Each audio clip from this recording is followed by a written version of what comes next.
Welcome back, everyone, to Coachology in 20, where we learn Coachology concepts or coaching concepts in 20 minutes every Monday. If you're tuned in, please say hi. Let me know you're here. Let me know where you're tuned in from. Get ready to ask your questions. If you're a new coach, get your notepad ready, get your tablet ready, however you like to capture notes, and get ready to learn something new today. If you're an experienced coach that's tuned in, let's use the wisdom in the room. Let's share your thoughts on the concepts as we go through Coachology concepts today. And today we're going to be building on what we covered last week. Last week we looked at the 4 C's of trust. And this fits nicely into today's topic, which is 10 rapport builders for coaches. Now, if you're a Coaching Minds coach, this should be a bit of a recap for you. I might go in a little bit deeper into some of the topics in some of the rapport builders, so you might learn something new. If not, share your thoughts, share your questions. So 10 rapport builders for coaches. How do we build rapport with our clients? Now let's take a look. But before we get in, I've got a question for you before we start. And that is, how do we define rapport? Let me know in the comments box. How do you define rapport? We hear it a lot in the coaching profession when we're learning, when we're studying, when we're at networking events. We need to build rapport. But before we look at how we build rapport and create rapport, we first need to understand what it actually is. What is it that we're talking about? So I'd like you to put it in the comments box below. How do you define rapport?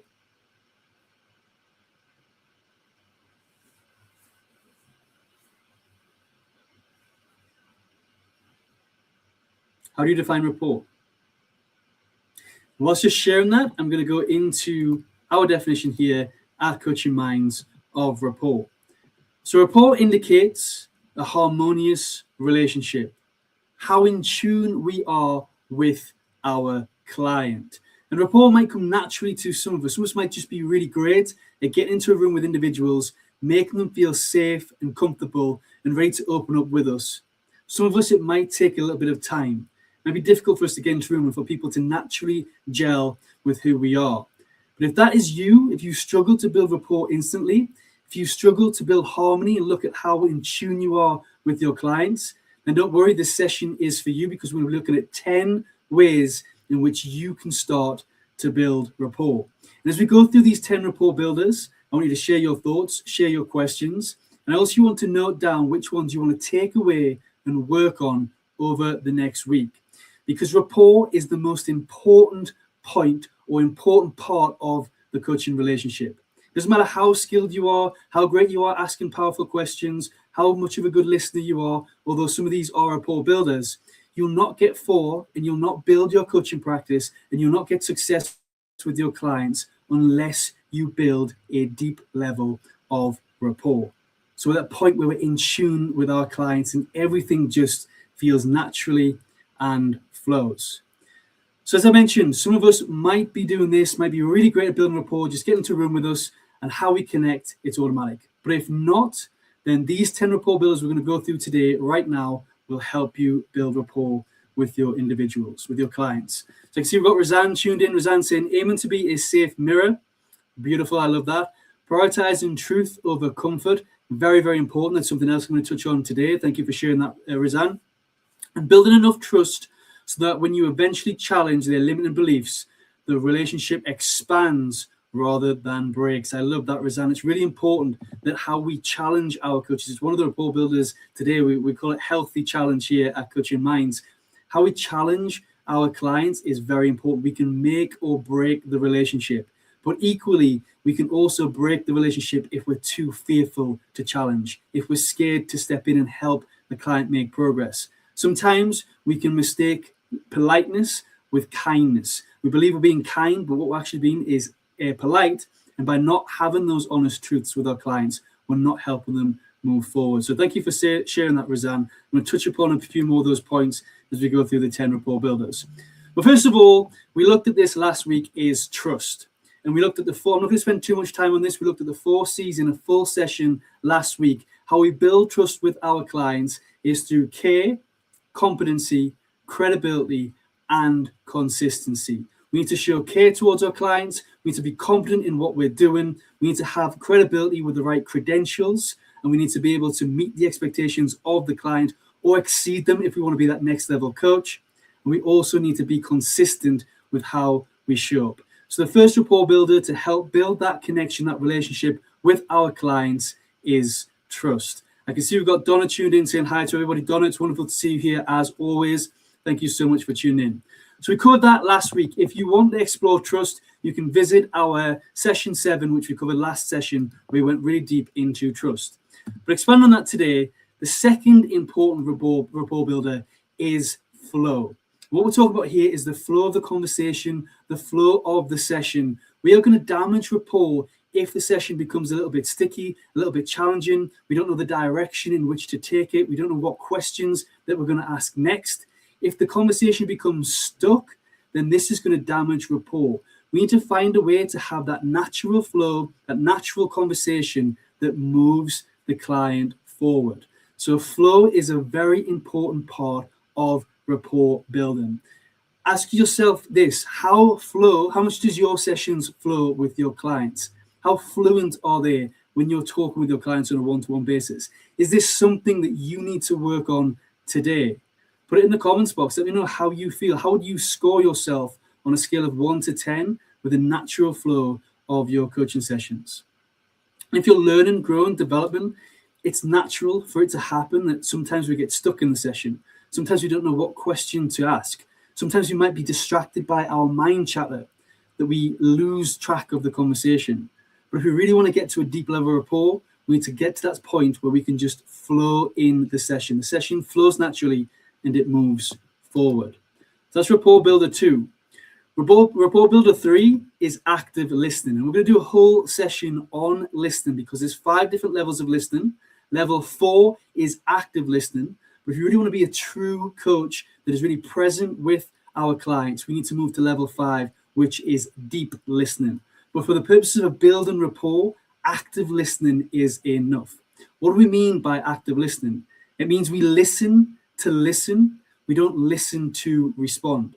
Now, if you think of your normal conversation with your friends, with your family, with your colleagues, whenever somebody mentions something, maybe they're just talking to you about going on a trip to Spain, maybe they went to Barcelona, they went to Madrid, maybe they went to the Sunshine Coast, wherever it is, and something sparks in your memory, you've been to Spain, you're waiting for a moment to respond, you're waiting for a moment to share your experience, you're waiting for a moment to share your stories with regards to that place or that content or whatever it is that they're sharing with you.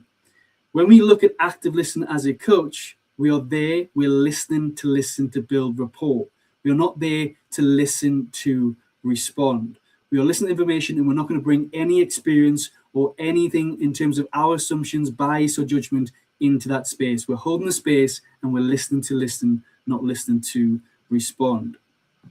Donna's saying here, it's okay to ask them to repeat what they said for clarity. 100%. We can always ask clarity questions so we fully understand. That's very important to build rapport. We must not just, there's a place where we can come from where our ego creeps in here, Donna. So thank you for sharing this, where we think, I'm just going to try and piece it together. I don't want to ask them a clarity question because I might look a little bit incompetent. We need to get past that. Clarity questions are fine. And if we really want to build rapport, we need to truly understand the information and the context that the client is sharing with us. So we're going to go into a full session on the different levels of listening and how you can move into a place of listening to listen, which is active listening, and then beyond that to a level 5 listening, which is listening at a deep or empathetic level, where we try and put ourselves in the shoes of our clients and we're fully present in the process. So that is active listening. Number 4, in terms of rapport building, is our effective questions. So bringing in what Donna just mentioned there, clarity questions are fine. Clarity questions are the only questions that we can ask that are closed as a coach. If we're asking a series of closing questions, which are or questions that have answers only yes or no, then we are probably leading our client to a specific answer. We're not opening up the client. We're going to be limiting the flow of the session. So it's not going to build if we're not asking effective questions. So we can ask clarity questions. We can ask open questions. We can ask scaling questions. So I always ask you guys a lot of scaling questions here when I'm live. When I say rate yourself on a scale of 1 to 10 on how effectively you ask questions. That's what's known as a scaling question. So you can get a measure for how you feel. And as a coach, we can help move them forward to help them develop and increase their rating. The other types of questions we can ask as effective questions I mentioned are open. That's your how, where, why, what, when.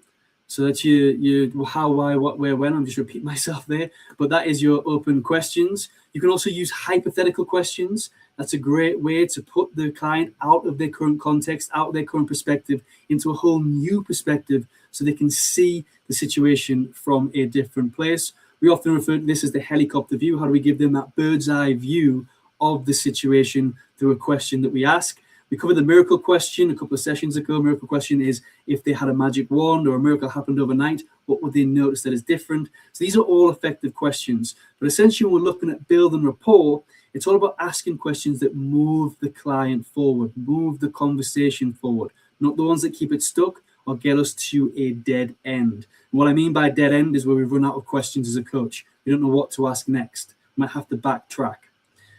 Donna's also saying here, this is harder than we give it credit. To listen requires different responses between being a coach and being a friend. 100% it requires different responses. We need to not lead as well. And it can just be difficult. If we've got a lot going on in our lives, people really underestimate how skilled we have to be as an effective coach to really be present and to really listen to our clients. We've got things going on in our mind, things that have just happened before we got in the session, mind chatter, lack of confidence, self-doubt, self-belief. All these can interfere with us actively listening. And like I said, we're going to go deeper into listening. We're going to go deeper into presence. We're going to be covering different concepts every week. We've only got 20 minutes this week. We're going to focus on the 10 rapport builders for coaches. So that is effective question. Number 5 is encouragement. And this is a really important one to note as a coach. I get asked questions around this a lot, especially when we're looking and assessing our coaches. There's a big difference between I hear you and I agree with you. So we can encourage our clients. We can ask them how they're going to celebrate. We can congratulate them for the great progress that we're making. That is fine. That's encouragement. We cannot collude with them.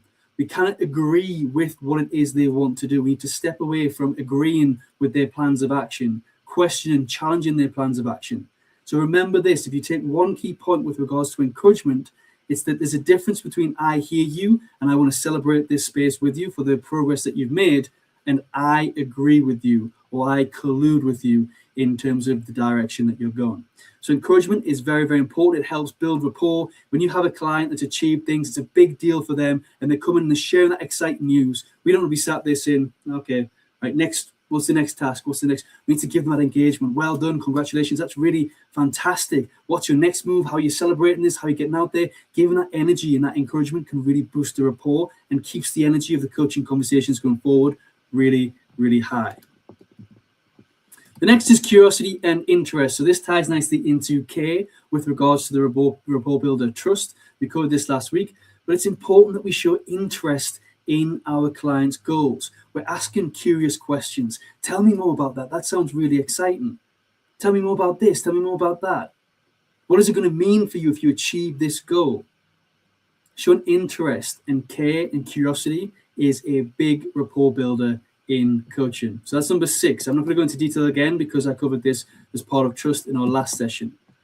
Number 7, one that a lot of coaches forget, is that our conversations need to have a defined purpose. It's great to do our contracting, to cover our ethical points, everything's strictly confidential, where I'm an MCC, credit coach, or whatever, all the ethical points at the beginning, but we can tend to skip the actual purpose of today. So we might ask them, okay, we talked about this last session, what do you want to cover today? And coaches will leave it at that. But we need to understand the benefit from the session. So in this hour that we've got together, what is going to make this effective or valuable for you? We need to ask a question around the purpose of the hour or the time that we have with the client, so we can then measure that at the end. So this is a great place to put in some scaling questions. So you might have a client that comes in, you want to help them work with their productivity, you might want to help them work with a current goal, and we can just do a temperature check every session. How are you currently feeling with regards to the progress of this goal right now? They might say, I'm at a 6. Okay, how can we use this time together, this 60 minutes we have together, to get you to at least a 7? This helps the client set a defined purpose for that session, which is really important for us so we can track and measure the value that we're given as a coach through our conversations.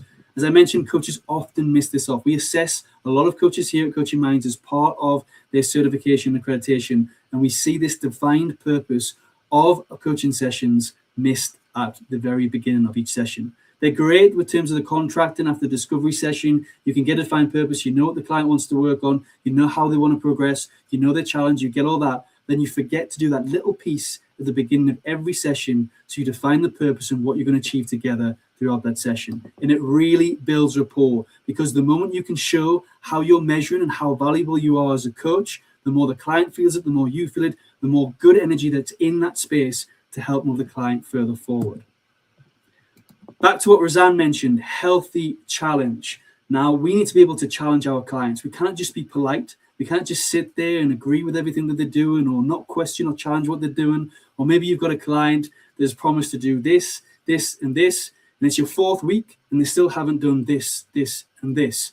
How do you challenge them? You can't just let them go on, not committing, not changing. You need to be able to challenge them in a healthy manner. What do I mean by healthy manner? Going back to what I mentioned earlier on, in a way that doesn't break the rapport. If you come in a way that's interrogating, why haven't you done this? What's stopping you? Why can't you go forward? We've been here for 4 weeks. You're not doing anything.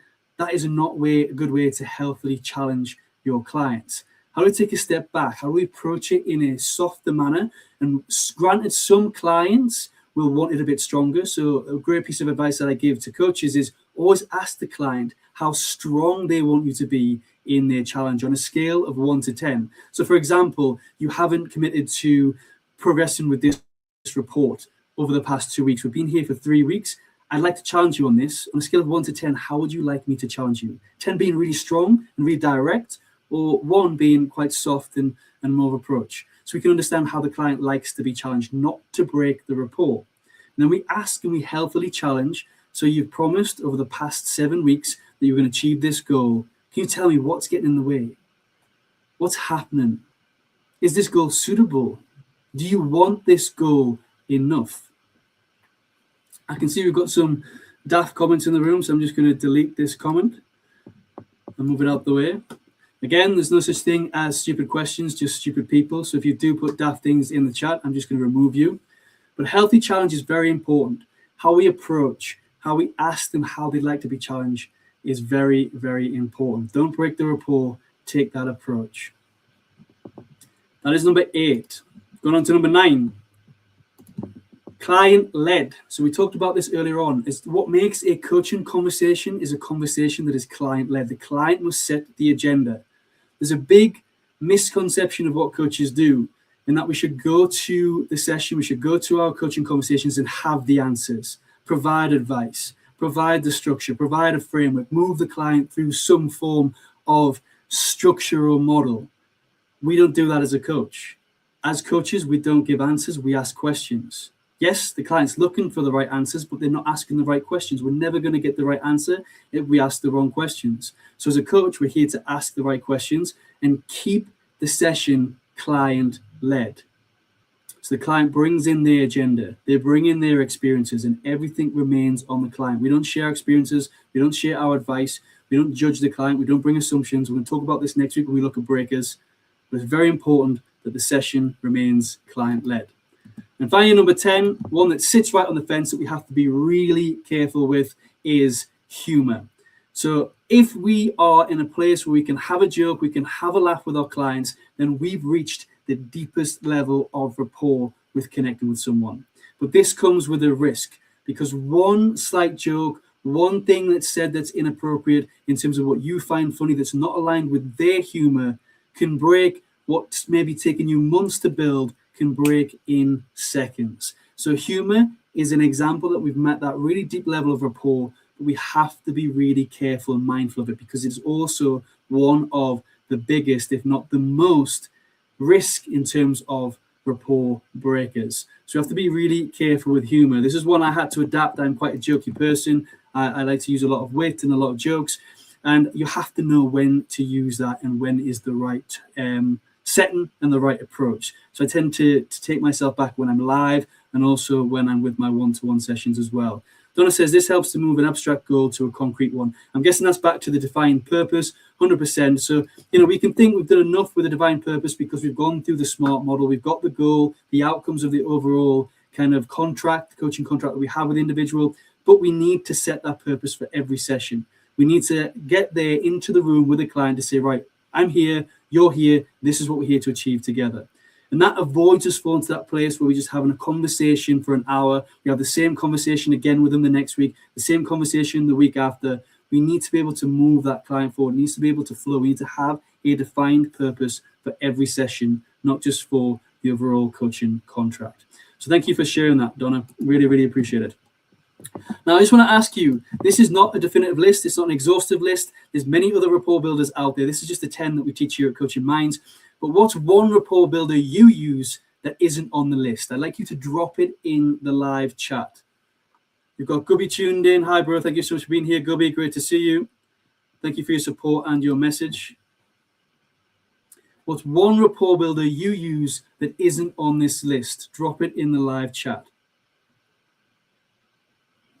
And whilst you're doing that, I'm going to come back to the comments in a second. I've got some self-checking questions for you to take away. So from the 10 rapport builders we've just gone through, which of these comes most naturally to you? I mentioned at the start, some of us are just natural with our connections, natural to just connecting with people, holding that space, creating that space of psychological safety, that within the first 5 minutes, the client feels comfortable with us to have that conversation, to have that connection.